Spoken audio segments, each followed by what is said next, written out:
traveling to consciousness, exploring spiritual journeys to find answers in uncertainty. All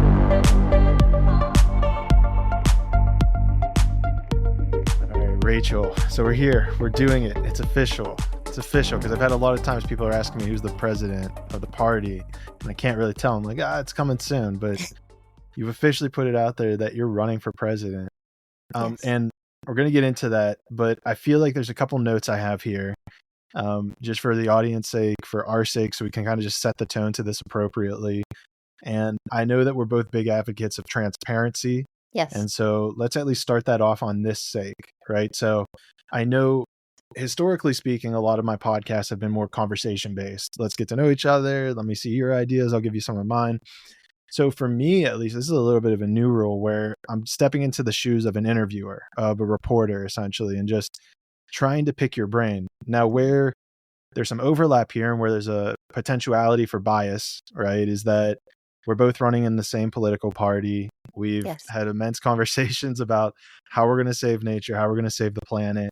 So I just want to at least bring those up as an asterisk so that people are, have their wits about them, right? Because we want to make sure that they know that I'm at least coming from a place that may be a little bit biased as opposed to someone who may be outside of the realm. So I just feel like those transparency notes are important. So beautiful. With all of that being said, first of all, congratulations on officially announcing. Thank you.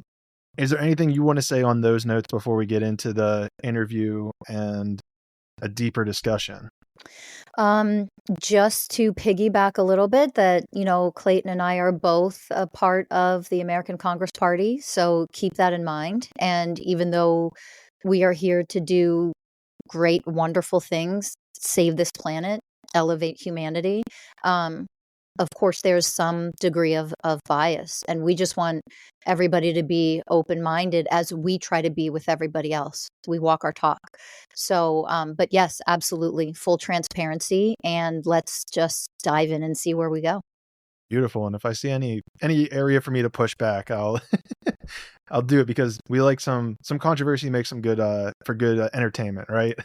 Absolutely. And Clayton is very good at being able to ask questions that he feels represents what people want to know about. By the way, it isn't like, just a bias. Let's try to tell people what they want to hear. I don't come from that place ever. You'll find out probably the more you listen to this particular episode. But Clayton doesn't come from that place either. So I appreciate that you'll ask questions and give some pushback on certain things because I think people need to hear that. So thank you in advance.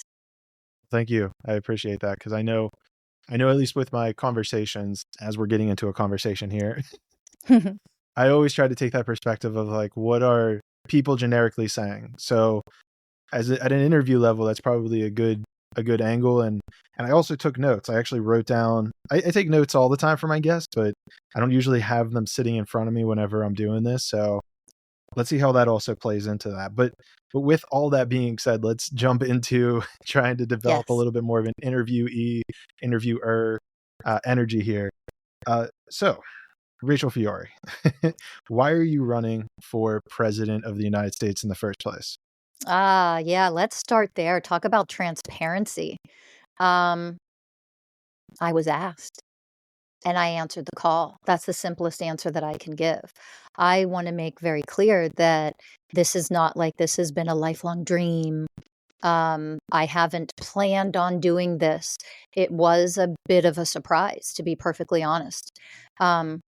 Before I continue specifically with that, why I'm running for president, I want to give a little bit of a background that I've spent my entire life elevating, coaching, guiding, leading people in so many types of scenarios. I've always played a leadership role from the time I was very, very young. When I coach people, help people, support people, guide people, as a spiritual teacher, and we can get into that later so people are clear on that. I am here to help elevate humanity, period. And that means raise the level of consciousness of human beings. That means to get out of your suffering And how do you do that? Well, that's everything that I teach. It's everything that I coach, and I teach people how to do it. It also means to dismantle that which creates and causes your suffering, whether that is being created by you yourself because of the unhealed wounds and the programs that you run. That's an individual thing. And or it is a societal thing or a systemic thing. How do we dismantle what is creating the enslavement, the struggle to barely survive versus thrive in our own individual life and relationships and in this country and in this world? I've already been doing that at a mastery level for years and years and years. So although I was shocked when I was asked to join the American Congress, I wasn't shocked to join the American Congress Party. I was shocked when I was asked to run for president, and I had to process that a little bit. And I felt like it was just my soul saying, take it to the next level. I've mastered everything else that I do and that I offer people. This is now offering this level of enlightenment, elevation, free from suffering, free from the enslavement that we all experience here, at a whole nother level, at a larger level. And it's a way to help the most people at one time. Because of that, and only because of that, did I then realize I need to answer this call, and that answer is yes. Beautiful. And you mentioned a couple times in there about being a spiritual teacher. A lot of your language is it seems similar with the spiritual community. In my endeavor with my podcast, Traveling to Consciousness, I've met so many spiritual people. And it seems to me anytime the idea of politics has come up, it's either, spiritual people don't want to talk about it, or, I've even had so much as one renunciant, if you will, came on and basically said that it's a dirty arena for other people, insinuating that they're not spiritual. Yeah. So like, what's going on here? Why is it that you feel, being a spiritual person, like, do you know why people think that way? And then are you like, what's even going on there? Like, are you not being spiritual by actually running for president? Like, is that a fair thing to say? Oh, I love that question, actually. I think that if we are not the leaders that help guide other people to free them from suffering and free them from the enslavement that we've been experiencing and free them from their own darkness and shadow self and the darkness on the planet, that is the epitome of what it means to be spiritual. If we are not doing that, we cannot claim to be spiritual people. We are just as unconscious as anybody and everybody else.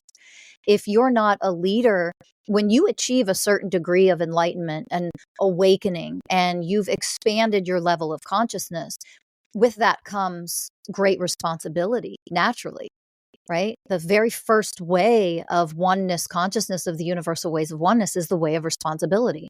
So with that comes great responsibility the more you awaken. Why?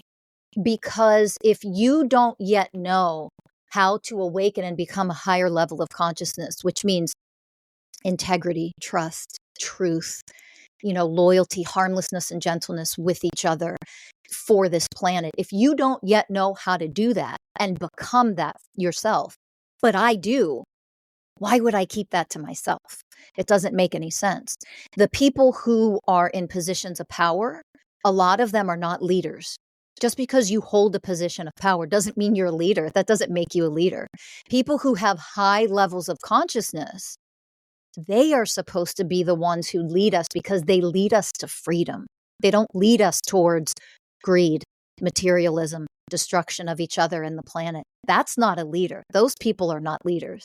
So to be perfectly honest, part of the brainwashing in our world, in this country, in society, is that spiritual people have nothing to do with leading or politics. It's the opposite of that. We should be the ones infiltrating government in order to make a government that is enlightened, actually for the people, by the people. That's what it's supposed to be. It's not that at all right now. It is so far off into the darkness that it almost looks like it's impossible to come back. The only way to transform that is for enlightened people to bring their light, their wisdom inside of the government and transform that darkness from the inside out. That is the job of a spiritual person and the responsibility.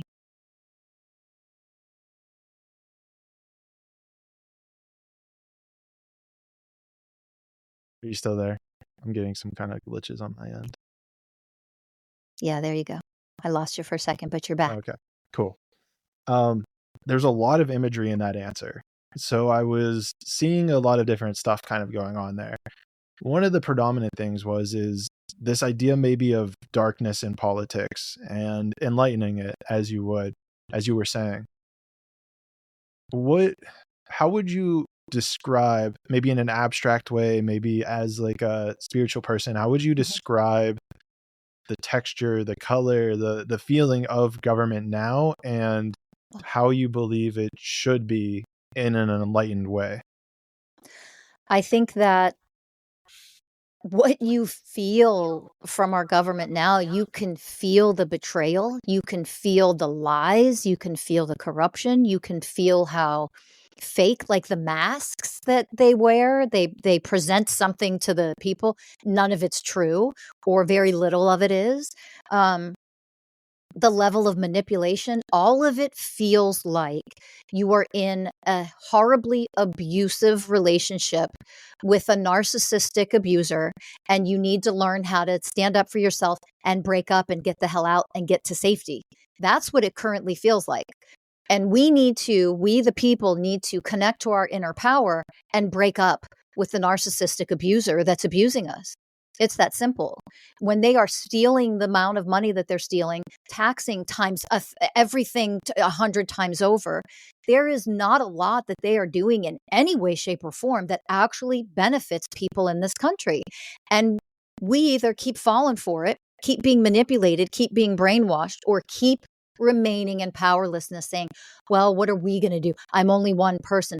Oh, we have the power in our hands when we come together and unite in oneness. Oneness consciousness means we come together collectively for the benefit of all of us as well as each individual. Both are true. It is not one or the other. This whole greed and materialism and corruption in politics and in our government needs to go. And that's only going to happen when we learn how to come together in union, in unity, for the best interest of all of us, so that we all thrive. That old system of hierarchy of just me, I'm the only one who can win here, is disgusting and it's dysfunctional. And that's the narcissistic abuser. And we need to break up with our government. We need to break up, and we need to start new relationships with us that are based on harmony, enlightenment, growth mindset, that we all continue to grow and elevate and become better human beings. That's the kind of government I want. I want those types of people in leadership roles. That's who I entrust with my well-being. Anybody who's in there now, I don't trust you with my well-being. Yeah, that's so true on many levels. And in that answer, you were talking about how it's very corrupt. We have a very bad relationship. I love that breaking up relationship idea with the government, but it is a very bad relationship that the people have with the government. And who knows, maybe rightfully so, maybe not. I'm seeing it interesting how it's dark. It's it's very corrupt. And then, you're saying like we need to go in, infiltrate as spiritual people to correct it. I'm also having this other idea come up of how you're like the 5 people you hang out with the most. You become attuned to them frequently, energetically, right? Yep. So how can you be confident, or how can you know that if elected, when elected, that corruption and evil wouldn't become a part of who you are? How do you know that you will be the one who heals it? This is such an amazing question. You asked the best questions. That right there is a key question. It is such a key question, because let me say this first. I do believe that there is a very small percentage of people in our government who went in there and are in there with the best of intentions. I think there's a few of them. I don't think there's too many, unfortunately. And I'm not saying that in judgment. That's just what I see. And I do think that there is a small percentage of people that's exactly what happened to them. They go in with all of the best intentions in the world. They really want to make real change. They really are trying to serve the American people and do everything on behalf of the American people. And I think they get swallowed up. I think they absolutely get swallowed up. because there's too many of them, quote unquote, that are lost in the sauce and just earning the greedy paycheck and all the payouts that the corporations give them. I think they don't know what to do. They feel powerless to a degree. Like they can't make enough of a difference because it's just me here. It's just three of us or a tiny percentage. So I have seen that happen, or what I think and believe is what happens to a lot of people. I think here's the difference, and it's two main things. The biggest difference is the people with the good, just because you have good intentions doesn't mean you have the power to do what you would like to do. And that power comes from an internal awakening where you have an energetic power where somebody so evil, so corrupt, so hateful that is willing to dehumanize other people and use them and think of them as slaves. That person in front of you cannot shake me or rattle me.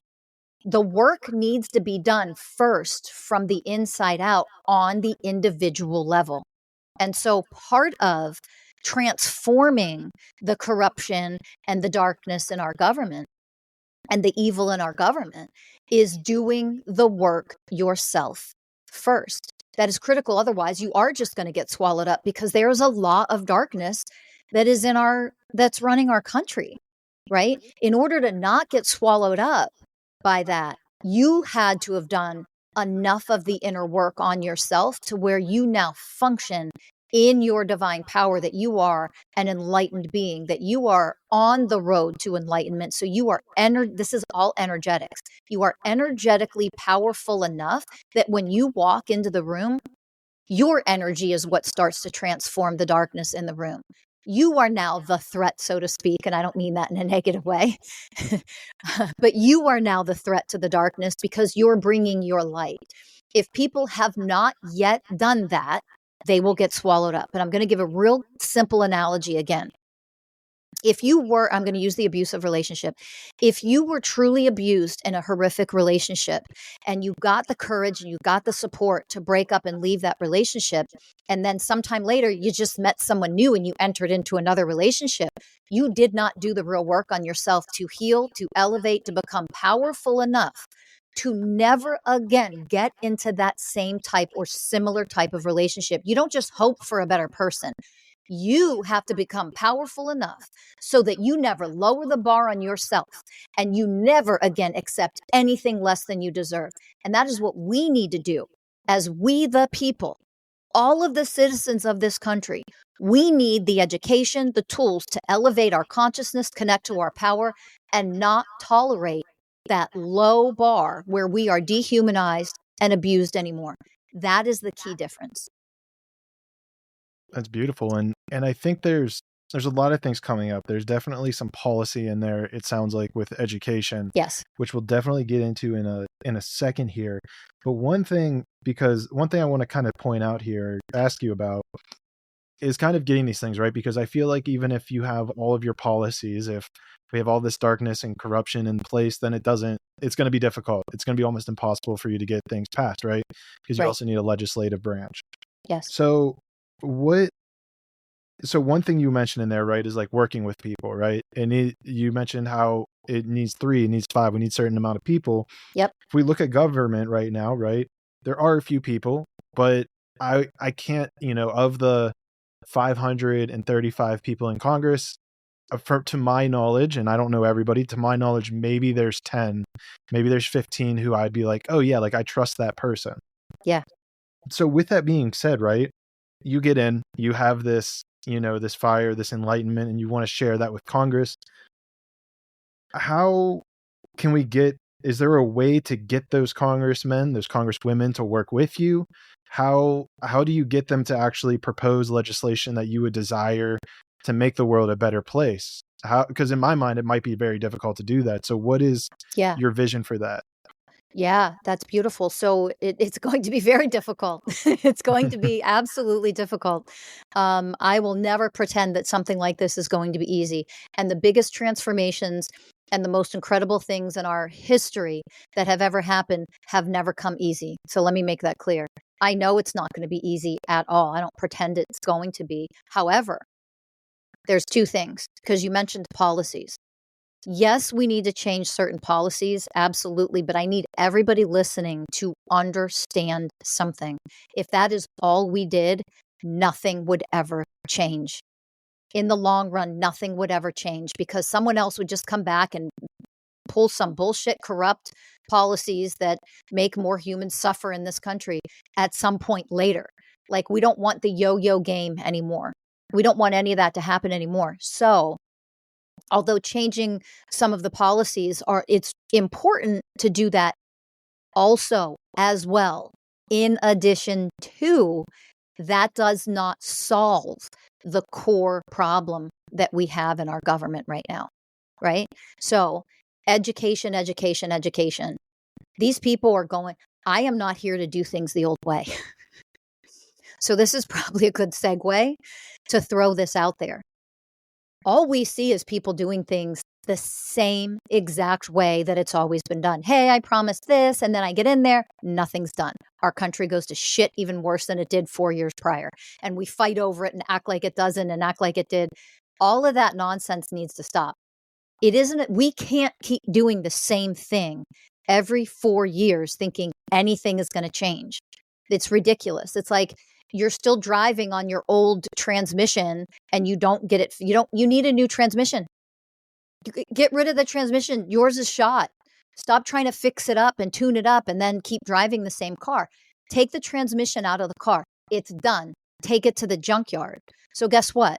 Everybody in government, they're going to start to get educated on what it means and how hard it is to transform ourselves from the inside out and become new human beings, better human beings, more elevated human beings that function in harmony with all things, the earth, with all beings, with ourselves as a whole. No more separation. They're going to be educated. And I can tell you right now, they're not going to like it. But the education is going to be a requirement. And I am going to teach them. And if it's so abrasive to them that they don't want to learn what it means and become good, amazing human beings, because we should settle for nothing less than that. If they don't want to become that, it's going to be so abrasive to them, they're going to leave. They're going to quit. And guess what? I'm going to give a report card.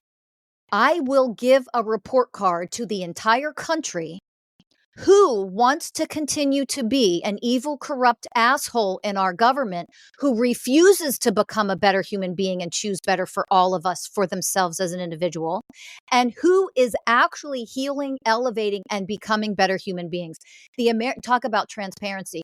The American people, they're going to get a report card on how everybody is doing. They're going to get a report card on who's showing up and acting like the assholes, the narcissistic abusers of the group. They're going to be called out. I am going to let all the American people see what really goes on in government. Talk about transparency. That's the biggest difference. And if the people in government, hey, people who have nothing to hide nothing, don't they? So let's expose it all. Let's be transparent for real. And if you really don't like it, leave, and we'll elect someone new to take your place that is willing to transform this country into an amazing, enlightened society, because that's what I'm here to do. That's so cool. I love that idea, because not only does that bring in transparency, but it also brings in accountability and responsibility, because that's lacking in every single leadership position. Yes. So can you dive into this a bit more? Because I don't think we've ever even discussed this. I've never even heard about this idea of creating a report card for everybody in Congress. Like what does that look like? What are they going to be graded on? How are you going to grade them? I mean, even just to give my opinion here for a second, it seems overdue, because there is no one to hold them accountable. Exactly. It's almost like they're being reprimanded, which I think the American people would want. At least that's what I would want. It's like, you're not living up to your oath of office. I mean, we can go down the list, and so what does this report card look like? What are we putting on it? How are they graded? Give me some more information on this. Yeah, sure. So I base everything that I do, everything that I teach, and the standards that I uphold for myself, I base those on the 20 universal ways of oneness. There are 20 ways of oneness. These are enlightened vibrational frequencies for us to become and achieve ourselves. The oneness consciousness is what heals, number one, the individual. So my life, my relationships, my suffering, my unhealed traumas, my pain, whatever I'm suffering from as an individual, when you learn how to work with the ways of oneness and become them, you learn how to heal absolutely everything in your life. So that is no difference in the group mindset. When we're talking about a whole group of people, how to become an actual enlightened society and what that means, we need education on what that really means. And giving a quick synopsis here, for the sake of time. But the 20 ways of oneness, and I'm just going to mention them very quickly, okay? 20 ways. The first one is the way of responsibility, the way of patience, the way of surrender. Number 4, the way of truth, the way of presence, connection, compassion, harmlessness, and gentleness. The way of equality is number 9 out of 20. The way of trust. Imagine if we could trust our government. The way of honoring, how to honor one another instead of tear each other apart or continue with our misogynistic, racist, etc. ways, our prejudiced ways. The way of honoring, the way of selfless service. If we are in government, we should be selflessly serving the people that we are supposed to be representing. The way of loyalty, that we uphold that level of selfless service and responsibility in every previous way of oneness. The way of unconditional love, the way of humility. Boy, are we lacking that with a lot of people in government. The way of integrity, the way of integrity. What does that even mean in our government? I don't know if hardly anybody in our government knows what integrity actually is, let alone makes themselves a representative of what the way of integrity means. The way of forgiveness, the way of purity, the way of wisdom, and the way of harmony. Those are the 20 ways. And when we learn and educate what that looks like, what it sounds like, what that is like, every policy that is ever written should be based on the 20 universal ways of oneness. If it lacks equality, it shouldn't even be up for a vote. If it lacks the ways of oneness, why are we like heathens, barbaric monsters voting on something that shouldn't even make it to, it shouldn't even be put in front of us, let alone have people voting like your opinion matters when you're removing the rights away from someone else? Why are we even voting on some of these things? This is how psychotic and out of control our government has gotten. If you are basing everything on the ways of oneness, all 20 of them, not 2 of them, all 20, then all of our policies cannot lack any of these ways, which means, oh, look at this policy. You're trying to enslave women and remove their rights more. Well, that lacks the way of equality. That lacks the way of trust. That lacks the way of harmlessness and gentleness. Put it in the trash, burn it. It doesn't even make it to the floor. That's the kind of change that I'm looking for. And that's what I'm going to implement in our government. That's what I'm going to implement. If people don't like it and they fight against that, it shows you the type of person they actually are. Why would anybody vote for them ever again? Get them out of government. So I love everything you had to say there, but I wanted to bring it back to the report card. So are people being graded on, they'll get a grade for each way of oneness? Is Absolutely. that the idea? Okay. Absolutely. Just wanted to solidify that. Yes. I'm looking forward to a report card of like for each congressperson. That'd be kind of cool. Yeah. And do you find that we might be getting a little bit too much in the weeds of this, but I'm just thinking we have 535 people in Congress. Do you feel like that would take up a lot of your time to actually sit down and systematically do? Because as president, you're going to have a lot of stuff on your plate. So how does that fit into everything else that's going to be going on as president? Yeah, good question. Yes, there's going to be a lot of things on my plate. This is going to take a lot of time. Here's the thing. I am tired of people that are supposed to represent us not putting top priorities that matter, that will alleviate our suffering, our enslavement, that will not, that will resolve our problems with homelessness and poisoning our food and all of those things. I'm tired of this not being top priorities. Okay. The condition, our mental health, our emotional health, our spiritual health, and our physical health, that should be number one, period, end. So reprioritizing the things that typically go on in government, that's what I'm going to do. I'm going to reprioritize because I want the American people to know you can live healthy, you can live free. You do not have to struggle with mental illness, emotional illness. You don't have to struggle with a lot of the physical illnesses that you have that are based on the very food system that our government chooses to poison you with. Those are my priorities. So think about this. When we have a decision to make on whether we're going to ban, pesticides or herbicides and stop poisoning the American people, guess what? It's not a decision. Poisoning people is not in alignment with an elevated, enlightened being. You just would never do that. It doesn't fall under the category of the 20 universal ways of oneness. Harmlessness and gentleness, trust. Those are 2 ways of oneness. So no, we don't vote on whether we poison people or not. We stop poisoning people. You see how simple this is? Part of what Congress, our government, has turned into is to make things so insanely overly complicated. So guess why? The average American and spiritual people, truly awakened people on the planet, don't want to go anywhere near politics. They don't want to touch it with a 10-foot pole. And part of that has been done by design. Guess what? We don't have to have things this complicated. We can simplify it. We can simplify it. We can make it where, does this fall in alignment with the ways of oneness? Yes or no? No? Well, then trash it. Burn it. It is no longer a part of how we do business around here. That's cool. It's cool that you have like this template already.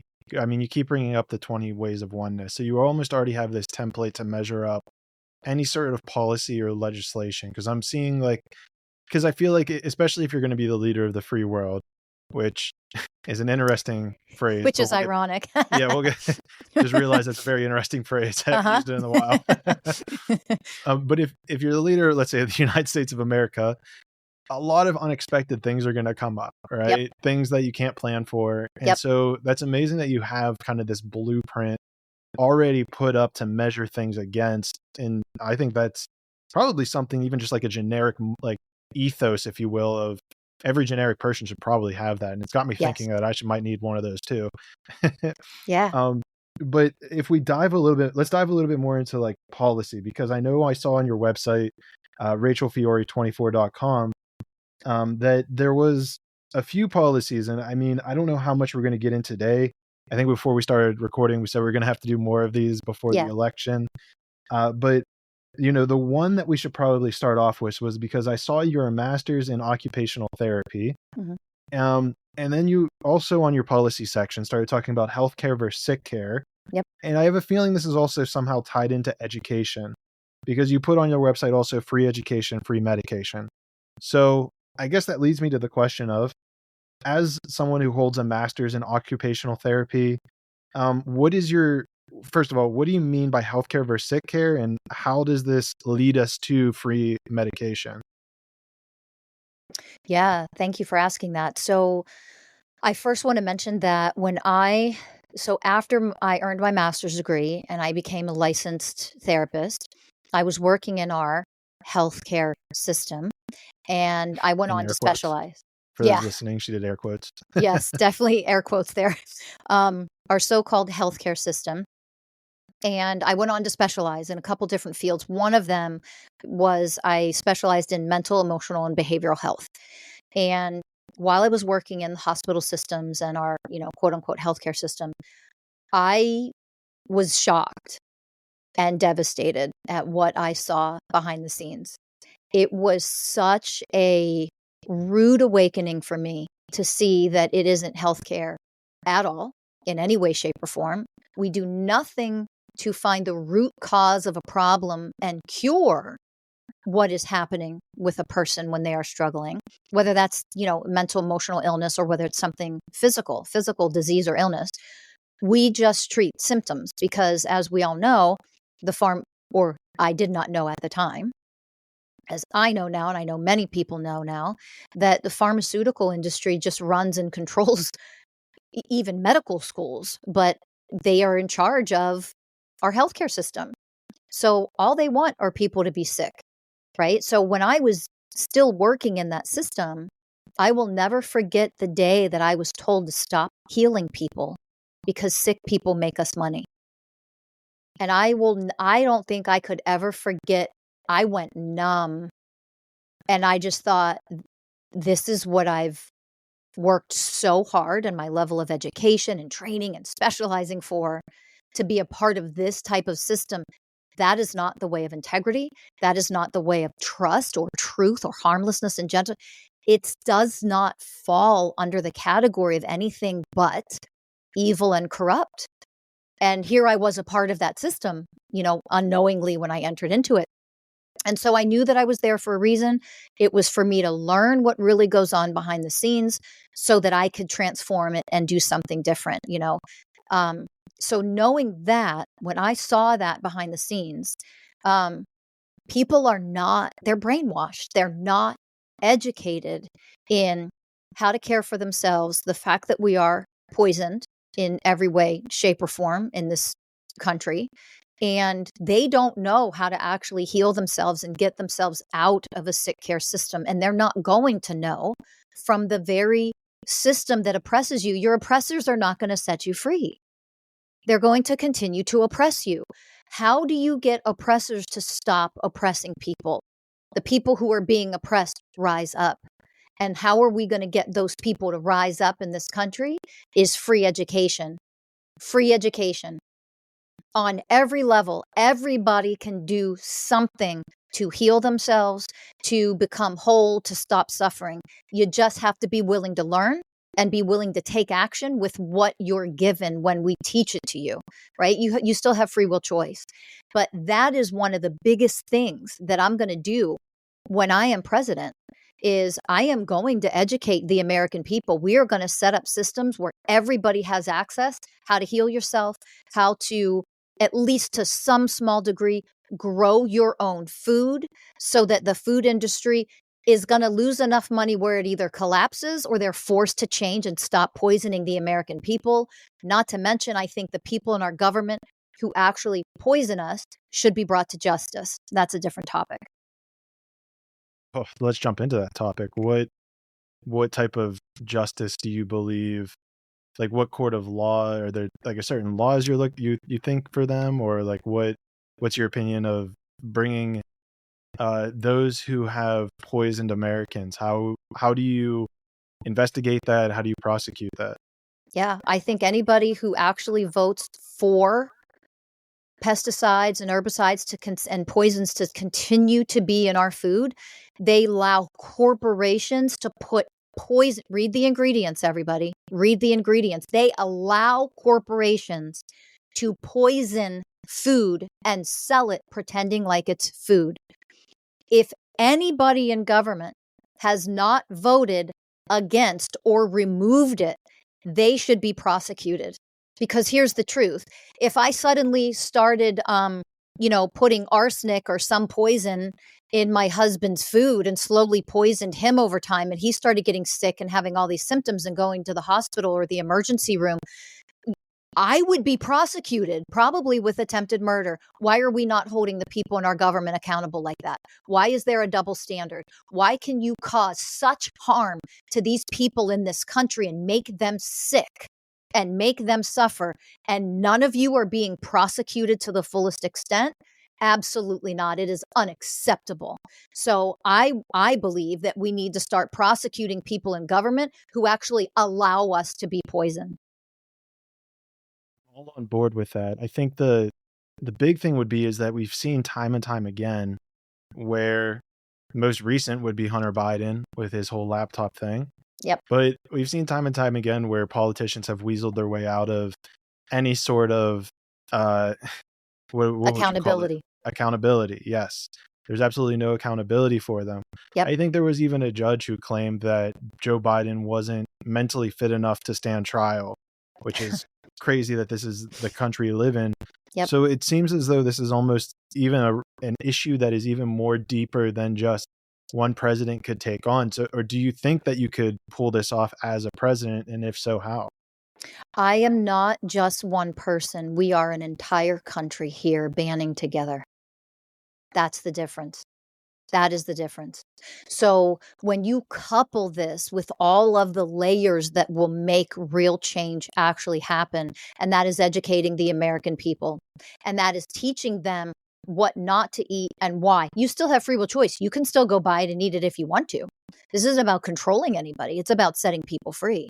But teaching people what is in our food and blasting that out to the entire country and teaching them why you should not eat this or that and what poisons are in this, that, and why you should stay away from them, and teaching them how in their own little kitchens, how to start growing things for themselves.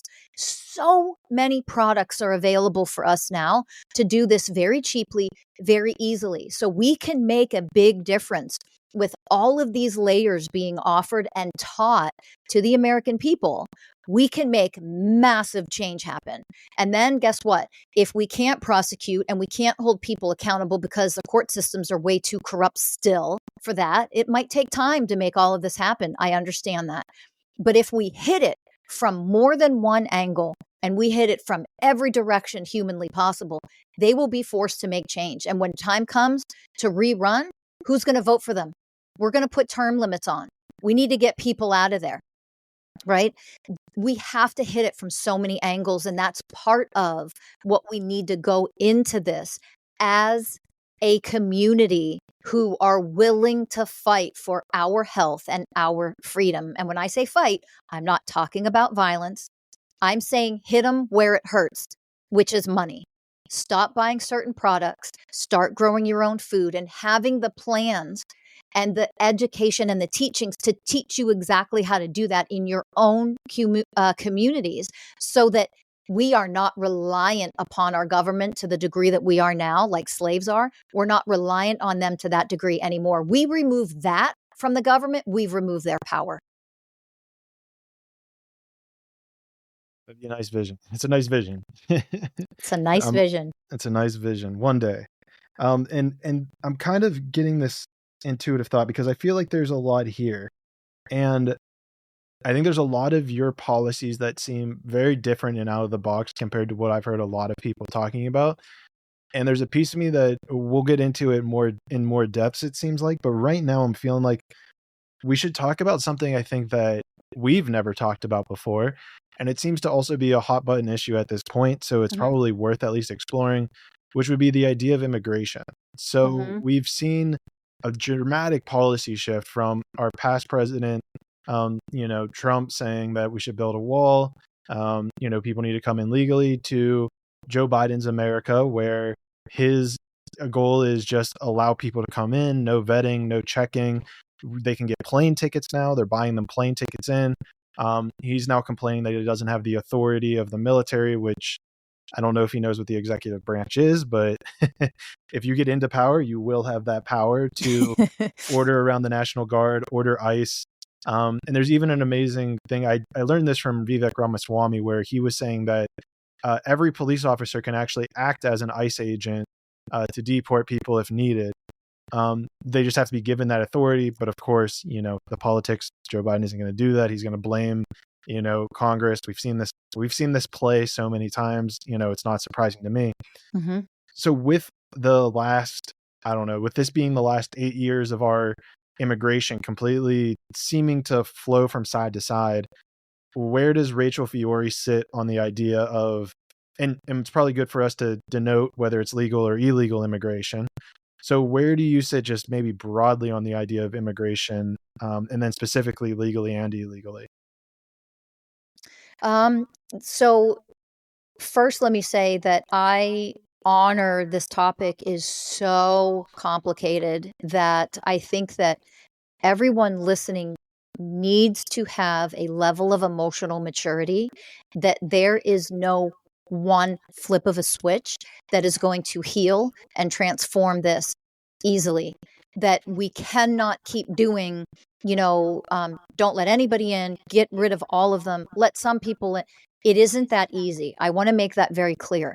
This is a very, very complicated topic, and to implement anything is a very challenging decision and pursuit forward. So I want to honor how complicated it is. This is not easy.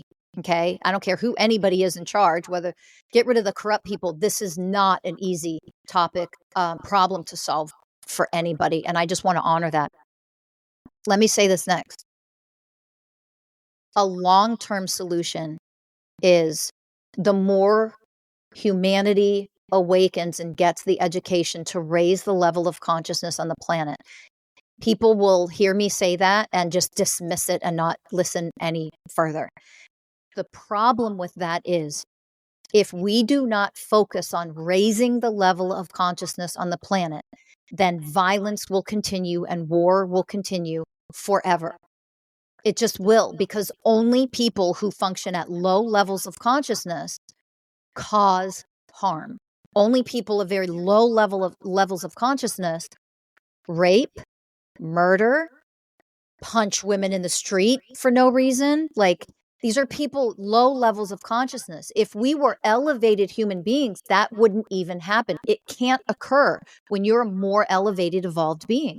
That's the problem. The core of the problem isn't about keeping people in, keeping people out. That isn't going to solve the long-term problem of people being evil and violent. We have to solve the problem of people being evil and violent, and the core root cause of people being violent and doing what they do. That's the biggest question. The biggest question is not about short-term policy solutions that don't solve anything, because the next president comes and switches it and just changes everything, like I mentioned earlier. We have to go deeper. We have to be willing to address problems at the root cause. And that means addressing violence at the root cause. Because here's the truth. Let's think about this in a very simple way. If I were to invite people over to my house to hang out, would I invite and welcome with open arms violent criminals who, once they got here, were going to steal from me, murder me, rape me, harm me, beat me up, trash my place? Or would I want people of any ethnicity, of any background? I welcome you with open arms when you are a good human who is just here to connect and have a good time together and connect on a deeper level. I'm not afraid you're going to harm me. That's how we have to think of these things. What we see in the macro on that even global scale is a reflection of what we have yet to heal within ourselves as individuals.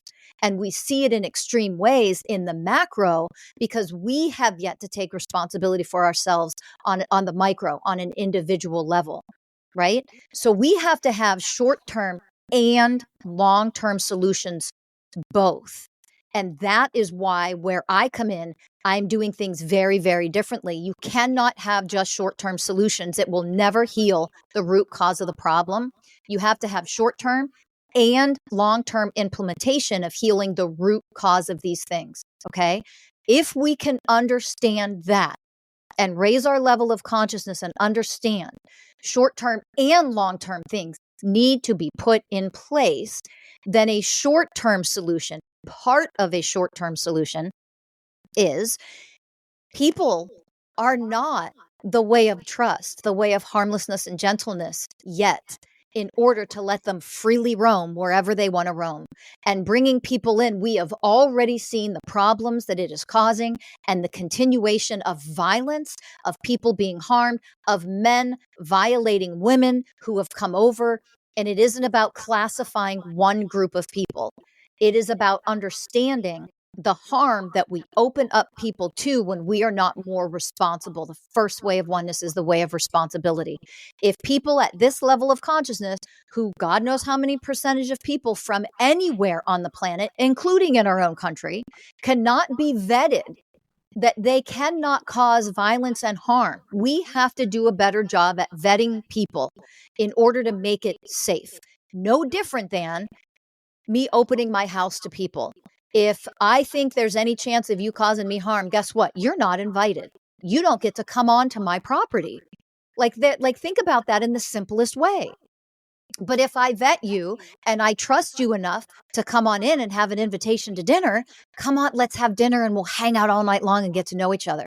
I welcome you with open arms. I want people to start to think about what they would allow coming into their own home and what they wouldn't allow come into their own home.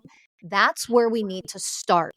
That's where we need to start, while we then implement the education and all of the ways that we need to raise and levels of consciousness, which means we need to heal the violence and the corruption from the inside out, and that's including the individual level in humans.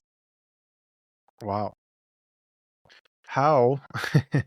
It seems like there's a big piece here. The two biggest pieces are raising the level of our consciousness and Yes. education. Yes.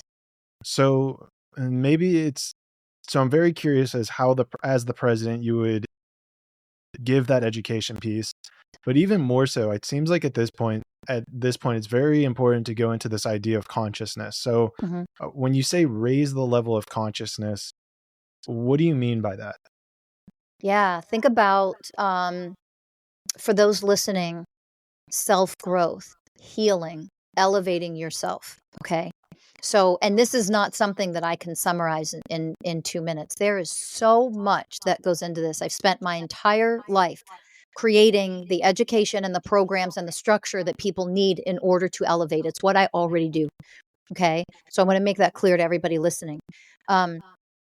You teach people exactly where their dysfunction is. What are their programs that they are running that create behavioral programs of attack, whether it's verbal attack, psychological attack, whether it's hate, whether it's prejudices, whether it's sexism. What programs are you running? There needs to be a mass level of education. What programs am I running right now? That means mental programs, emotional programs, behavioral programs, and inner child wounds. We all run programs. Unconscious, unenlightened people lack self-awareness. So it is first teaching people how to gain a level of self-awareness of, here's where my mind goes. My mind hates that person. My mind thinks this. All of the mental programs that create anger, rage, attack, violence, hate, whatever it is, we have to become more self-aware. And once you're aware of the mental programs, and then that activates the emotional programs of, I gave a couple examples, anger, rage, frustration or hate or whatever it is, you become aware of that. And then you energetically, because we are energetic beings, you learn how to energetically heal that within yourself so it doesn't exist. You are literally creating, you as a human being, a peaceful, powerful human that then cannot be brainwashed or controlled and manipulated by others. That's the key. The more conscious you are, the more acutely self-aware you are. And self-awareness isn't the end. It's not the goal. It is the beginning of how do I heal myself so I am not triggered, I am not reactionary, that I do take accountability for myself and my poor choices or poor actions. It's owning who I am as a being and realizing that I'm powerful enough to heal, become peaceful. Peaceful does not mean passive. It means powerful. It means non-reactionary. That is the level of education that we need, and we need to start in a massive scale. And when people realize they have the power to heal in that way, you literally cannot be brainwashed anymore by a corrupt government. You cannot be made into a slave. It sets you free mentally, emotionally, spiritually, and even physically. So that's where we need to start. That education needs to be offered to everybody, starting immediately. Starting yesterday. Yesterday. So with this education piece, right? Because I think I saw this on your policy section as well. There's under free education. You're only one person, right? Yes. You're the president. So and then we have all these other educators and who are doing an amazing job, first of all. But at some level, they're not taught how to teach these things. Right. So how do we have that? Like, you can't, I mean, in my opinion, we can't just say to our current public educators, oh, teach, let's say, the ways of oneness, teach meditation, teach mindfulness, because they need education themselves to get to that point. So how do we educate 300 million people into, let's say, we've been calling it indigo education. I guess you're calling it ways of oneness. How do we educate people into this way of being, of upgrading our consciousness? How does let me rephrase it this way. How does the president set forth initiatives that will enable us to have this sort of education for everybody? Yeah, I think on a very practical level, we have to have a committee, a team of people in order to strategically lay it out so that we can actually take action and make it start to happen. So I think we need to have a team of people come together in a committee where we can actually start implementing this and rolling it out to everybody in the country. Everybody who wants it and is interested and wants to elevate in this way should have access to this. So there's a level where we start there. Number two, there has to be people who love this idea and want to be educated enough and trained enough themselves that they can be coaches and instructors in this. So we have to find the people who think this is my soul's purpose. This is what I would love to help do and help transform this planet, help transform this country, humanity. And those people, I know there are a lot of them out there. I already know a bunch of them. They're already currently doing this, right? So they already are currently doing this. We just need to expand it to a much larger scale so that everybody has access to this stuff, right? So we begin with the people who are going to be the coaches, the instructors. They have to be educated. They have to up level first. No more inauthenticity where you lack training, you lack the skills, and then you call yourself a teacher, a coach, or whatever. We got to get rid of that crap. That's inexcusable. We can't do that. We need proper education, proper training, proper mentorship and apprenticeship to bring people up, to elevate them enough where they can then teach everybody else, right? So that's part of it. And then we figure out, how can we offer this? We have the technology, we have social media, we have platforms where we can just offer education on a regular basis where anybody and everybody can tune in. We have to have at least a degree of this offered to everyone in the country to elevate them, to heal them to a degree that choose it. That's the next level. And then the third piece to this would be to actually start transforming schools, starting, with elementary schools. I don't know how many schools that we would realistically be able to start with. But we need to start transforming schools with the people who are trained and educated in all of this and know how to teach little ones in elementary school through high school, etc. We have to start opening schools where teachers who are highly conscious, properly trained and educated, can then administer those things, those concepts to people at an age-appropriate level. Think about this. If you are in kindergarten and you function with the basis of the universal ways of oneness, all it is at a kindergarten level is the way that you can cognitively understand it compared to somebody in high school, compared to somebody in college, compared to somebody in 5th grade versus 1st grade. It's just implementing, what does it mean to be the way of responsibility in kindergarten? Everybody should be learning these things. Everybody should be learning what is the way of integrity. What is the way of purity? It has nothing to do with religion. It is my pure intentions. How do I make sure that I am coming from a pure place, meaning not manipulation, not greed, not selfishness, that I'm actually coming from a pure place? Trust that you can trust me. These are the types of ethics that we should be teaching every American citizen and all of humanity, to be perfectly honest. That should just be offered. So we do it mass education across the whole country, free education. We do it with starting to transform schools, and we do it with focusing on the people who want to be the leaders of this, who want to be the teachers of this, and we start training them and getting them in the programs right now in order to prepare them to take on these roles. I like that. I like that you see that it's a bigger picture than just an immediate solution. It does seem like something that would take some time to roll out. Yes. And also, I know that it's so funny. It feels like we've covered a lot, but not even scratched the surface of all the questions I have for, let's say, the first female president of the United States. But I guess here's the closing question I do want to ask you, because I think this is an amazing question.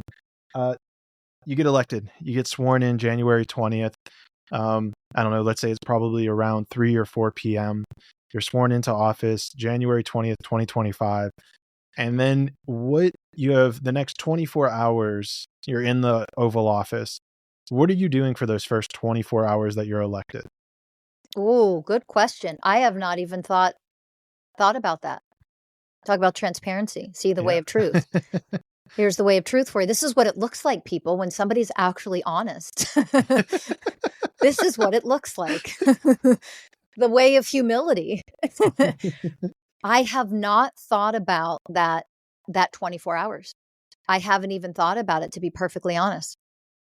So I think since you asked me right now, let me just see if anything comes. What would I do in that first 24 hours?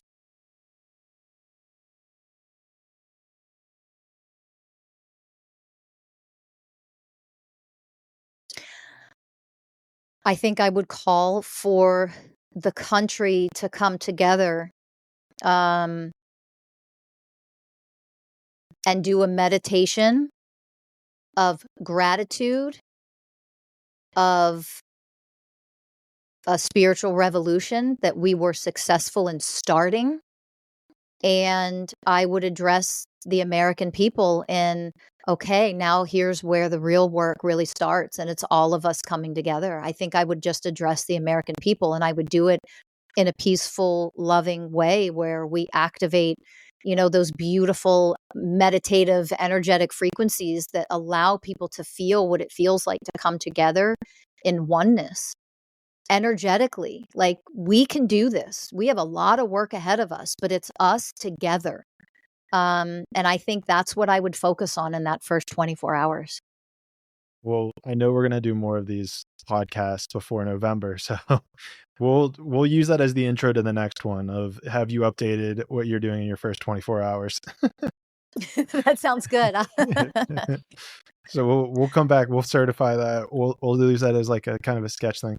But that's a good point too, right? I think that's great that you have that ability to step back and say you don't know, because I think that's a big thing. And I guess I'm moving a little bit out of the interviewer mode now because we're getting towards the end. But that's a big thing I even realized, is realizing how much stuff there is to learn in running for this Yeah. position. Or I mean, not that position specifically, but just running for government in general. How Yeah. many issues there really are. And it seems like once you kind of start peeling apart, you realize how interconnected they all are. So I definitely know there's a lot to tackle there, but yeah, we can definitely, the next time we have you on, we'll definitely start off by asking what the first 24 hours are, see if anything shifts there. Actually, it's probably me just, getting a massage and relaxing, because I know that I'll probably not get another day off for 4 years. So it might just be to take the day off. Just enjoy it for a second. Okay, cool. Well, Rachel, I really appreciate your time talking with us. I think it's great, guys. Go check out her website. Beautiful website, rachelfiori24.com. See how you guys can get involved. Rachel, with all that being said, is there, for people listening, for spirituals, probably more so specifically spiritual people are listening, what parting advice do you have for them, right? Because I guess, the way I'm looking at this, if I were someone who's never heard of you before and I hear this podcast, I'm thinking, okay, there's Trump, there's Biden, there's RFK. They seem like the three people who are leading the way right now in all, polls, which whether or not polls are accurate or not, different conversation. But they seem to be the top three. Why you? Why you? And I guess this is kind of like the parting words, but like, why are you? How are you different? Why should people even consider voting for you over top of these other three? Because I'm not here to win you over to make you like me. That's number one. It's not about my image. I don't care. I am not here to pretend to be something I'm not and to tell you what you want to hear in order to manipulate you and coerce you into voting for me, into a position, by the way, that sounds like the worst job in the world. Like, this does not sound like a fun, beautiful job where it's like, yay, I get to be president. It sounds awful. Again, it might be really jarring to hear somebody actually speak in truth for once when it comes to a political figure. But I say that in all sincerity, that this sounds like a terrible job to have. And that's what makes me right for the job, for the position, because I know that it is hard work. I'm not here to win you over. I'm here to start a spiritual revolution in order for us, the people, to come together. It isn't me. I am president. Sure, it's a role. There's a lot of responsibility, a lot of hard work that I myself will have to do. But it is us together. We should be running this country because it's supposed to represent us, the people. I'm the people. I am the people. I am you and you are me. And it is about time that we, the people, are the ones taking over government so that we can serve ourselves in a selfless, harmonious way. That is oneness consciousness. So I am you and you are me. The only other thing I will add to that is the three people that you mentioned, they're not willing to go in and dismantle our current government. I am, because it's corrupt. People need to be held accountable, and doing things the old way is never going to work. I am a disruptor, and I know how to disrupt, uproot the darkness, and then transform it into the light of divinity itself. I already do that in my life. I teach other people how to do it. I am the master of that. If we have anyone else going into that government, I guarantee you're going to see more of the same absolute bullshit. And the people that keep suffering are you. We have to be better and do different. I want us going in here together to make these changes happen. Rachel, very powerful words. Absolutely beautiful. I don't have anything else to add. It left me speechless. Guys, thank you so much for listening. Rachel, I appreciate you, appreciate your time. I know you guys can check out the links to Rachel's social medias, which will be down in the description below. Yeah, this was great. Do you have any parting words of wisdom for people? I mean, I guess that was pretty strong. Maybe we should just end it on that. Rise up. It's time to rise. It is time to rise. If we want change, we have to be the change. Rise. Join the revolution. This is for all of us. Join the revolution. Together we can make this happen. So let's go. Let's go. Very beautiful, Rachel. Thank you so much. Thank you everyone for listening.